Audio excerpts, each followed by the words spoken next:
আসলে আমরা যারা মোবাইলে অ্যাপস ইনস্টল করার পরে যখন আমাদের প্রয়োজন শেষ হয়ে যায় তখন আমরা অ্যাপসগুলো কেটে ফেলি বা আনইনস্টল করে ফেলি। কিন্তু আসলে কি প্রাকৃতিকভাবে আমাদের মোবাইল থেকে আনইনস্টল হয়ে যায়? না। আমরা যদিও দেখি আনইনস্টল হয়ে গিয়েছে, কিন্তু এক জায়গায় থেকে যায়। তো এটা থাকলে ক্ষতি কী? থাকলে আমরা ফোনটা স্লো হয়ে যায়। আমাদের প্রথম ফোনটা যেভাবে কাজ করছে পরবর্তীতে এসে অনেক দিন পরে আর এইভাবে কাজ করে না। তো সেজন্য আমরা কী করতে হবে? স্থায়ীভাবে রিমুভ করতে হবে। স্থায়ীভাবে রিমুভ করার জন্য আমরা যেতে হবে গুগল প্লে স্টোরে।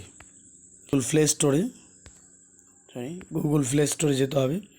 গুগল প্লে স্টোরে যাওয়ার পরে ডান পাশে আমাদের আইডিটা দেখব, যে গুগলের আইডি জিমেল দেওয়া লগ ইন করেছি সেই জিমেলটা।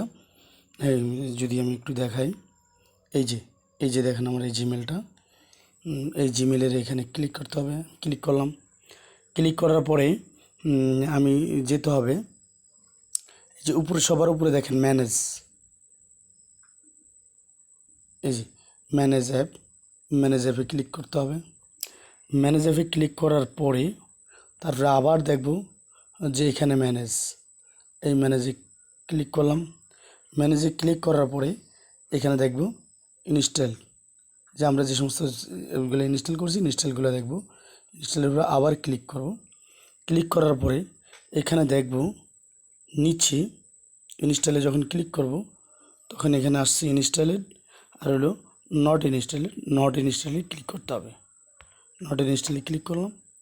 নট ইনস্টলে ক্লিক করার পরে দেখেন আমি যেসব অ্যাপসগুলো আমার এখন প্রয়োজন নেই কেটে ফেলেছি, সবগুলো অ্যাপস আমাকে দেখাচ্ছে। এগুলো সব অ্যাপস আমার ফোনে ছিল, আমি পরবর্তীতে কেটে ফেলেছি। আসুন এগুলো এখন আমরা কেটে ফেলি। আশা করি এভাবে আপনারা আপনাদের ফোনের যত অপ্রয়োজনীয় অ্যাপসগুলো আছে সম্পূর্ণভাবে রিমুভ করে নেবেন। এখানে দেওয়ার পরে ক্রসে দিলাম, এই যে দেখেন এরকম